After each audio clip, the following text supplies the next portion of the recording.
అదరగొట్టే కారం రంగు రుచి ఆచి కారం పొడి.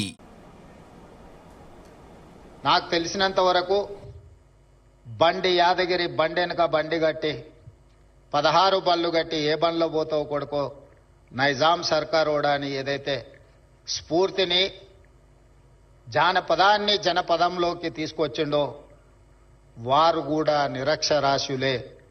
అలాంటి నిరక్షరాస్యులను కూడా ప్రభావితం చేయగలిగిన గొప్ప నాయకుడు రావి నారాయణ రెడ్డి అని చెప్పి నేను చెప్పదలుచుకున్నాను. ప్రజలలో చైతన్యం, ప్రజలలో పోరాట స్ఫూర్తిని నింపినవాడే గొప్ప నాయకుడు అవుతాడు. గొప్ప నాయకులను ఎప్పుడు ప్రజలు గుర్తుపెట్టుకుంటారు, గుండెల్లో గుర్తు పెట్టుకొని గుండెల నిండా వారిని అభిమానిస్తారు. స్వతంత్రం వచ్చి భారత రాజ్యాంగాన్ని రచించుకొని మొట్టమొదటి పార్లమెంట్ ఎన్నికలు ఈ దేశంలో నిర్వహించినప్పుడు ఈ దేశంలోనే అత్యధిక మెజారిటీతోని గెలిచిన గొప్ప నాయకుడు రావి నారాయణ రెడ్డి మొట్టమొదటి ప్రధానమంత్రి పండిట్ జవహర్లాల్ నెహ్రూ గారి కంటే కూడా అత్యధిక మెజారిటీతోని పార్లమెంట్ సభ్యుడిగా ఎన్నిక అయ్యిండు అని అంటే ప్రజలకు వారి పట్ల ఉన్న నమ్మకం, విశ్వాసం, వారు ప్రజల కోసం చేసిన త్యాగానికి, పోరాటానికి గుర్తింపే భారతదేశ మొట్టమొదటి పార్లమెంట్ ఎన్నికల్లో వారికి అత్యధిక మెజారిటీ రావడం. నాకు తెలిసినంత వరకు పెద్దలు సుదర్శన్ రెడ్డి గారు సవరించాలి ఒకవేళ నేను చెప్పిన దాంట్లో ఏదైనా లోపం ఉంటే. మొట్టమొదటి పార్లమెంట్ సమావేశాలను, పార్లమెంట్ భవనాన్ని ఆనాటి ప్రధానమంత్రి, రాష్ట్రపతిలో, ఇతర నాయకులు ప్రారంభించలేదు. భారతదేశంలో అత్యధిక మెజారిటీ వచ్చిన రావి నారాయణ రెడ్డి గారి చేతనే పార్లమెంటు భవనాన్ని ప్రారంభింపజేయడం ద్వారా మొట్టమొదటి ప్రధానమంత్రి పండిట్ జవహర్లాల్ నెహ్రూ గారు ప్రజా తీర్పును, ప్రజల యొక్క ఆలోచనను ప్రతిబింబించినరు. అంత గొప్ప అవకాశం రావి నారాయణ రెడ్డి గారికి, తెలంగాణ సమాజానికి దక్కింది. అది రావి నారాయణ రెడ్డి గారికి దక్కిన గౌరవం కాదు, ఈ తెలంగాణ సమాజానికే దక్కిన అరుదైన గౌరవం అని చెప్పి నేను ఈ సందర్భంగా తెలియజేయదలుచుకున్నాను. పార్లమెంట్ సభ్యుడిగా, శాసనసభ్యుడిగా, శాసనసభలో ప్రతిపక్ష నాయకుడిగా ఆనాటి రాచరికం మీద పోరాటం చేసిన అనుభవంతో, సాయుధ రైతాంగ పోరాటంలో భూమి కోసం, భుక్తి కోసం, విముక్తి కోసం చేసిన ఫలితాలను పేదలకు అందించాలని ప్రజాస్వామిక విధానంలో, చట్టసభలలో, అది పార్లమెంట్లో, శాసనసభలో ప్రజల పక్షాన నిలబడి రావి నారాయణ రెడ్డి గారు చేయవలసిన ప్రయత్నం అంతా చేసిండ్రు. నాకున్న సమాచారం మేరకు వారికి 60 సంవత్సరాల వయసు వచ్చినప్పుడు ఇక ప్రత్యక్ష ఎన్నికలలో నేను పోటీ చెయ్యను అని చెప్పి వారే స్వయంగా ఎన్నికలకు దూరం జరిగి పార్టీ బాధ్యతల నుంచి తప్పుకొని సామాన్య కార్యకర్తగా ప్రజలకు స్ఫూర్తినిచ్చి పార్టీని నడిపించడానికి అన్ని పదవులను త్యాగం చేసిన గొప్ప నాయకుడు రావి నారాయణ రెడ్డి గారు. ఈ కాలంలో మనం చూస్తున్నాం, ప్రజలు ఓడించినా కూడా పదవిని వదులుకోవడానికి ఇష్టపడడం లేదు. కానీ ప్రజలలో నెగ్గి ప్రజా అభిమానం ఉన్నప్పుడే పదవిని, పార్టీ బాధ్యత నుంచి కూడా హుందాగా తప్పుకొని ఇతరులకు అవకాశం కల్పించిన గొప్ప నాయకుడు రావి నారాయణ రెడ్డి గారు. స్వేచ్ఛ కోసం, వెట్టి చాకిరి విముక్తి కోసం కొట్లాడి ప్రజాస్వామ్యాన్ని, రాజ్యాంగాన్ని బలోపేతం చెయ్యాలి, మనమే రచించుకున్న రాజ్యాంగాన్ని పేదలకు అందుబాటులోకి తీసుకురావాలని తన వంతు ప్రయత్నం చేసి మొదటి తరంలో ఒక గొప్ప స్ఫూర్తిని నింపిన రావి నారాయణ రెడ్డి గారి జాతీయ పురస్కారం మలితరంలో జస్టిస్ సుదర్శన్ రెడ్డి గారికి అందించడము అనంటే సముచితమైన స్థానము. ఈ జాతీయ అవార్డుకు రావి నారాయణ రెడ్డి గారు అందించిన సేవలకు దక్కిన గౌరవం. జస్టిస్ సుదర్శన్ రెడ్డి గారికి పురస్కారం అందించడం ద్వారా ఈ పురస్కారానికి గౌరవం దక్కింది. ఈ కార్యక్రమంలో ముఖ్య అతిథిగా పాల్గొనడం నాకు దక్కిన అరుదైన అవకాశము అని చెప్పి నేను భావిస్తున్నా. వేలు లక్షల మంది పాల్గొనే సభలలో పాల్గొంటుంటాం, ఉపన్యాసాలు ఇస్తుంటాం. కానీ ఇక్కడ వేదిక మీద ఉన్న ఒక్కొక్కరు ఒక రకమైన చరిత్ర, అనుభవాలు, వయసు, అదేవిధంగా త్యాగాలు చేసిన వాళ్ళు ఇక్కడ పెద్దలు చాలా మంది ఉన్నారు. ఇలాంటి వేదికల మీద మాట్లాడేటప్పుడు ఆచితూచి అంచనా వేసి మాట్లాడాల్సిన పరిస్థితులు. జస్టిస్ సుదర్శన్ రెడ్డి గారు నన్ను ఒక మాట అడిగినారు, ఎంత సమయం ఉందని. నేను ముఖ్యమంత్రిగా బాధ్యతలు చేపట్టినాక ఒక నిర్ణయం తీసుకున్నా. నాకంటే చిన్నవాళ్ళు ఉంటే సమయం నేను చెప్పాలి, నాకంటే పెద్దవాళ్ళు ఉంటే వాళ్ళు ఇచ్చిన సమయం అంతా కూర్చోవాలి అని. అందుకే మీరు ఎంతసేపు ఆదేశిస్తే నేను అంతసేపు ఉంటాను. మీరు ఈ సమాజానికి ఇవ్వాల్సిన సందేశాన్ని మీరు ఇవ్వండి. ఎందుకంటే ఈనాడు ఆ స్ఫూర్తి తగ్గుతా పోతా ఉంది. తొలి తరంలో ఒక బూర్గుల రామకృష్ణారావు గారు, పివి నరసింహారావు గారు, రావి నారాయణ రెడ్డి గారు లాంటి వాళ్ళు మనకు స్ఫూర్తినిస్తే, మలితరంలో జైపాల్ రెడ్డి గారు, జస్టిస్ సుదర్శన్ రెడ్డి గారు లాంటి వాళ్ళు మమ్మల్ని ప్రభావితం చేస్తున్నారు. 50 సంవత్సరాలు సుదీర్ఘకాలం శాసనసభ్యుడిగా, పార్లమెంట్ సభ్యుడిగా, రాజ్యసభ్యుడిగా, కేంద్ర మంత్రిగా, ఐఎన్పిఆర్ మంత్రిగా, వివిధ హోదాలలో పెట్రోలియం శాఖ మంత్రిగా, అర్బన్ డెవలప్మెంట్ మినిస్టర్గా, ఉత్తమ పార్లమెంటేరియన్గా, దక్షిణాది రాష్ట్రాలలోనే మొట్టమొదటి ఉత్తమ పార్లమెంటేరియన్గా రాణించిన జైపాల్ రెడ్డి గారు లాంటి వాళ్ళు, ఆ తరానికి సంబంధించిన జస్టిస్ సుదర్శన్ రెడ్డి గారు లాంటి వాళ్ళు ఈరోజు తెలంగాణ సమాజానికి ఒక స్ఫూర్తినిచ్చేవాళ్ళు. అలాంటి వాళ్ళు పాల్గొన్న సమావేశాలలో పాల్గొని వారు చెప్పే వారి అనుభవాలను వినడం ద్వారా పరిపాలనలో నిర్ణయాలు తీసుకునే సందర్భంలో అవి మాకు ఉపయోగపడతా ఉంటాయి. అందుకే ఇలాంటి సమావేశాలకు వచ్చినప్పుడు సమయంతో కొలవకుండా వాళ్ళ అనుభవం నుంచి ఏమైనా నేర్చుకుందామన్న ఆలోచనతోనే నేను ఈ సమావేశాలలో పాల్గొంటుంటా. జైపాల్ రెడ్డి గారి గురించి కూడా ఒక మాట చెప్పాలి.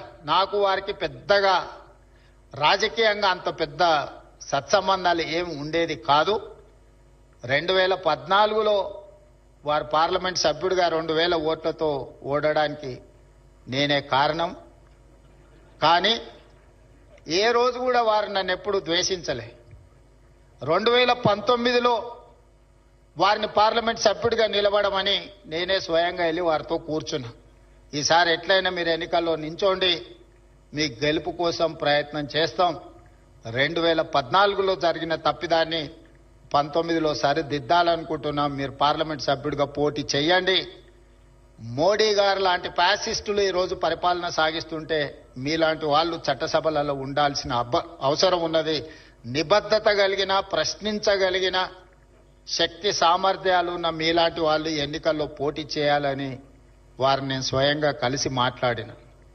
కానీ వారు అన్నారు, తరం మారింది, ఇక మేము ప్రత్యక్ష ఎన్నికల్లో పోటీ చేయడం సమంజసం కాదు, నేను ఎన్నికల్లో పోటీ చేయను, మీరు ఎన్నికలను పోటీ చేయండి, మీకు అవసరమైన మా అనుభవాన్ని మీకు అందిస్తామని 2019 ఎన్నికల సందర్భంగా జైపాల్ రెడ్డి గారు అనడం జరిగింది.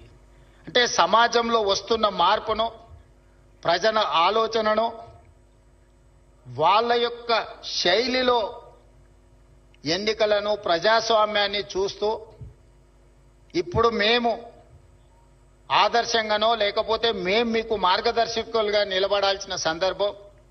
మీరు ఎన్నికల్లో పోటీ చేయండి, మేము ప్రోత్సహిస్తాం, భుజం తట్టామని చెప్పి జైపాల్ రెడ్డి గారు, జస్టిస్ సుదర్శన్ రెడ్డి గారు లాంటి వాళ్ళు ఎన్నికల పోటీలో నిలబడ్డప్పుడు ప్రొఫెసర్ కోదండరాం గారు లాంటి వాళ్ళు అండగా నిలబడి ఈరోజు తెలంగాణ రాష్ట్రంలో ప్రజాప్రభుత్వం ఏర్పాటుకు సహకరించారు.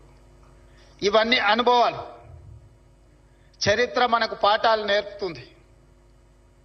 జరుగుతున్న పరిణామాలు మన కళ్ళకు కట్టినట్టుగా కనిపిస్తాయి. ఈ రెండు కలిస్తేనే మన భవిష్యత్ కార్యాచరణగా మారుతుంది. అందుకే ఈనాడు ఒక రావి నారాయణ రెడ్డి గారి యొక్క గొప్పతనము, ఈనాడు అవార్డు గ్రహీత జస్టిస్ సుదర్శన్ రెడ్డి గారి గురించి 2 విషయాలు ప్రస్తావించాల్సిన అవసరం ఉన్నది. మొన్న ఉపరాష్ట్రపతి ఎన్నికల సందర్భంగా కాంగ్రెస్ పార్టీ అధ్యక్షులు మల్లికార్జున్ ఖర్గే గారు, రాహుల్ గాంధీ గారు నాకు ఉదయమే ఫోన్ చేసింది, మాట్లాడేది ఉంది అని. ఏదైనా పార్టీ వ్యవహారాలు అనుకున్నాం. ఉపరాష్ట్రపతి ఎన్నికలు వచ్చినాయి.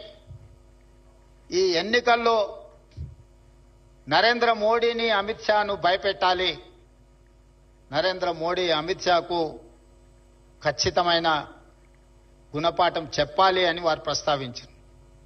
వారు నాతో ఎందుకు ప్రస్తావిస్తుండ్రో నాకు మొదట్లో అర్థం కాలేదు. పార్టీ అధ్యక్షుడిగా, పార్లమెంట్లో ప్రతిపక్ష నాయకుడిగా రాహుల్ గాంధీ గారు, మా నాయకులు మీ ఆదేశాలను తూచా తప్పకుండా పాటిస్తాం, కార్యాచరణని మీరు చెప్పండి అని. అయితే జస్టిస్ సుదర్శన్ రెడ్డి గారిని ఉపరాష్ట్రపతి అభ్యర్థిగా మేము నిర్ణయం తీసుకున్నాం, నువ్వు వెళ్ళి వారితో ప్రత్యక్షంగా మాట్లాడి వారికి సమాచారాన్ని అందించండి అని వారు చెప్పడం జరిగింది. వారేం ప్రజాదరణ ఉన్న పబ్లిక్ లీడర్ ఏం కాదు కదా, లేదా వేదికల మీద మాలాక కొంచెం పరుషమైన పదజాలంతో ఉపన్యాసాలు ఇచ్చే నాయకుడు కూడా కాదు కదా. వారు ఏ రకంగా మోడీని, అమిత్ షా గారిని భయపెట్టగలరు అని చెప్పి నేను రాహుల్ గాంధీ గారిని అడిగిన. వారి నిబద్ధత నరేంద్ర మోడీని, అమిత్ షాను భయపెడుతుంది. వారి నిబద్ధతను చూసి వారు హైకోర్టు జడ్జిగా, హైకోర్టు చీఫ్ జస్టిస్ గా, సుప్రీంకోర్టు జడ్జిగా, లోకాయుక్త చైర్పర్సన్ గా వివిధ హోదాలలో ఆనాడు రావి నారాయణ రెడ్డి గారు ప్రజాక్షేత్రంలో ప్రజల కోసం కొట్లాడితే న్యాయ కోవిదుడుగా వారి హోదాల ద్వారా ప్రజలకు ప్రజాస్వామ్యాన్ని కాపాడడానికి సల్వాజుడం లాంటి తీర్పులను ప్రజా పరిరక్షణలో, ప్రజాస్వామ్య పరిరక్షణలో వారికి విలక్షణమైన పాత్ర ఉంది. వారిని ఎన్నికల బరిలో మనం దించాలి, మీరు వెళ్ళి వారిని కలిసి మాట్లాడండి అని చెప్పి నాకు సూచన చేసిండు. నేను వెళ్ళి జస్టిస్ సుదర్శన్ రెడ్డి గారితో కలిసిన. ఇప్పుడు ఈ సందర్భంలో నాకు ఎన్నికల్లో పోటీ అవసరమా అని వారు ఒక ప్రశ్న లేవనెత్తింది. అప్పుడు నేను వారికి మల్లికార్జున్ ఖర్గే గారు, రాహుల్ గాంధీ గారు నాతో అన్న విషయాన్ని ప్రస్తావించినప్పుడు, అయితే నేను సిద్ధం, ఎన్నికల్లో పోటీ చేస్తా, ఈ ప్రజాస్వామ్యాన్ని బలపరచాలి, ప్రజలకు ప్రజాస్వామ్యాన్ని, స్ఫూర్తిని అందించాలి అని అంటే ఏక వ్యక్తి ఈ విధానాలను మనం వ్యతిరేకించాల్సిన అవసరం ఉన్నది. మనం ఖచ్చితంగా ఈ ఎన్నికల్లో నిలబడదామని చెప్పి వారు నిర్ణయం తీసుకొని ముందుకు వచ్చిండ్రు. అదే విషయాన్ని నేను శ్రీమతి సోనియా గాంధీ గారికి, మల్లికార్జున్ ఖర్గే గారికి తెలియజేయడం జరిగింది. వారి అభ్యర్థిత్వం ప్రకటించిన తర్వాత ఇండియా కూటమిలో ఉన్న వాళ్లే కాదు, లేని వాళ్ళు కూడా ముందుకొచ్చి కాంగ్రెస్ పార్టీ సరైన అభ్యర్థి ప్రతిపాదనతో ముందుకొచ్చింది, మేమందరం జస్టిస్ సుదర్శన్ రెడ్డి గారికి అండగా నిలబడతామని కేజ్రీవాల్తో సహా చాలా రాజకీయ పార్టీలు ముందుకొచ్చి జస్టిస్ సుదర్శన్ రెడ్డి గారి నామినేషన్ కార్యక్రమంలో పాల్గొన్నారు. నామినేషన్ కార్యక్రమంలో సోనియా గాంధీ గారు, రాహుల్ గాంధీ గారు, ప్రియాంక గాంధీ గారు మొత్తం కుటుంబం అంతా వారి పక్కన నిలబడి వారి నామినేషన్ పత్రాలు దాఖలు చేయించిండ్రు అని అంటే వారికి ఉన్న నిబద్ధత, నరేంద్ర మోడీ గారికి ఉన్న భయాన్ని ఆ నామినేషన్ కార్యక్రమాన్ని ఒకసారి పరిశీలిస్తే ఎవరికైనా అర్థమవుతుంది. వారు మన తెలంగాణ బిడ్డ, మన మధ్యలో ఉండడం, ఈనాడు రావి నారాయణ రెడ్డి గారి జాతీయ పురస్కారం వారికి ఇవ్వడం అని అంటే సముచితమైన వ్యక్తికి సరైన సందర్భంలో ఈ పురస్కారాన్ని అందించినట్టు. తెరకొట్టే కారం రంగు రుచి ఆచి కారం పొడి.